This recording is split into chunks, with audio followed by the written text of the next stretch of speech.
So magandang araw kabola, sa video na ito pag-uusapan natin kabolang San Miguel Beermen, out of the 4 na usual kasi na championship contender na teams kabola, sila na lang po ang hindi po nakapagdagdag ng matigas-tigas po kabola. So hindi pa nakasubscribe, pakipindot naman po yung subscription button. Dito muna tayo sa comments po ng mga fans.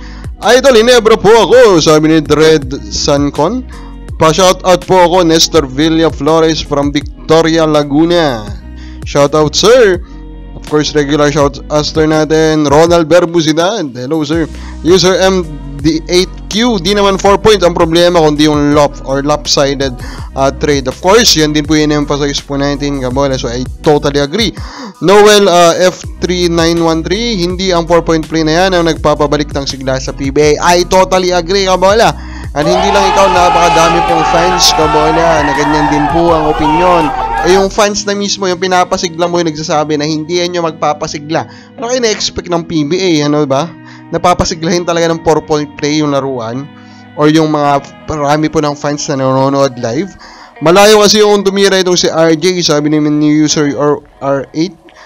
Kaya pinaghahandaan. Actually, hindi eh. He's a good 3-point shooter pero hindi kalayuan kung tumira itong si RJ.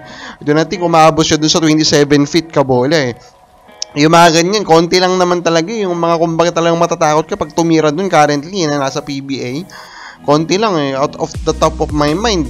Paul Lee, si Robert Bolick, kabola, diba? Halos sila lang eh, sila yung top 2. Of course, yung iba dyan na mga, mga matigas din po, mga galing na tumira from the outside. Kailangan muna nilang ipunta po sa ganung kalayong range nila. Like si RR Pugoy, kabola, and then si Calvin Optana, and etc.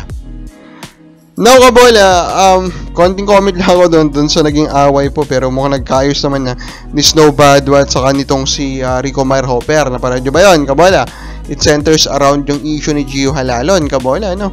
So ito nga pong si Snow Badwa, nagalit siya nung itong si Rico Meyerhopper, nagkamali nga naman talaga, di ba? Naniwala siya kasi sa fake news, kabola, without of course validating it. Now, sabi naman ni Rico, nung nagkatawagan po sila live on air, lesson learned sa kanya yun. And actually, okay naman, no? Naging palitan nila na sila po yung nag-uusap na talaga, kabola, and that's good. Pero yan, lesson learned yan, no? Sa mga gaya po natin po ng mga seryoso po kabola na nag-analyze, magbibigay ng opinion, that you validate things or you just get your sources from the credible ones, kabola. And so bad, of course, napatunayan naman niya yung sarili niya. Going back kay Gio Halalon, he was also given the chance po to clear the air about the issue, and sinabi naman niya that hindi niya po yung ginagawa, yung pagbebenta po ng laro, kabola. Unfortunately nga lang, doon nga po nalaglag, no? Yung naging, kumbaga, sinimulan din naman talaga ni Snow Badwa, kabola,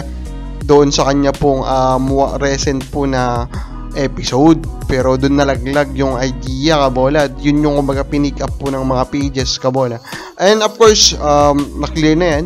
At the end of the day, mahirap kasi yung patunayan, so mas maganda na lang po na we believe Gio Halalon, kasi sabi nga, hirap patunayan yan. And the guy is actually a hard worker on the court, so talagang hirap din namang maniwala, kabola, na nagbebenta siya. Sobrang hard worker po yan pag napapanood po natin na naglalaro po yan, kabola. Now, for San Miguel Beermen, here is the top 5 guys. We rank them, kabola. Nasa palagay namin magiging addition po ng San Miguel. So we are still expecting them to add someone. Number 5 ko will be Wami Chongson. Ito, na out of the radar na eh. Hindi na siya masyadong narurumor, kabola. Pero I think the chances of him being traded is still there, kabola. Especially, no, with the arrival of the 4-point play. Si Chongson, mabangis to from beyond the arc, di ba? Kid Flores, number 4, may mga rumors na pupunta din siya sa San Miguel Beermen, nakasama either ni Navarro, kabola. Pero tingnan natin kung matutuloy. Ang problema lang kasi dito yung fit kasi itong si Flores wala po siyang outside shot. So, in a way, hindi po magiging maganda yung fit niya, kabola, with Junmar Fajardo. Number 3 natin, Cedric Bearfield. Ito naman, of course, tinatayuan ito na rumor, kabola. Ito yung si Homer Saison, no? Wasak din sila ng relasyon, kabola, ni Jeff Carriazo just because of this. So talagang tinatayuan nito, kabola, na rumor ni Sir Homer Saison, and hindi naman ako magugulat, kabola, kung magustuhan siya o try siyang kunin ng San Miguel Beermen.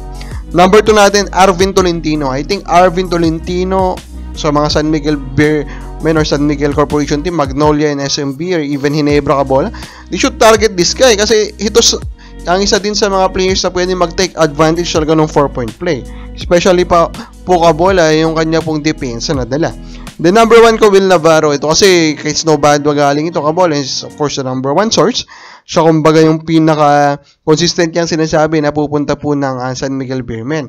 And of course, the fit will be there also. Pero kung ang inaasahan ng San Miguel will be a good shooter, mukhang sa mga nakukita ko nating numero, baka hindi. So, dapat ingat din sila kung sino po talaga yung kukunin nila, Cabola. Pero, again, we are still hoping na wala na pong magiganap po na farm time trade. Kapag Cabola sa palagay mo, sino pong kukunin San Miguel Beermen? Comment lang po sa baba.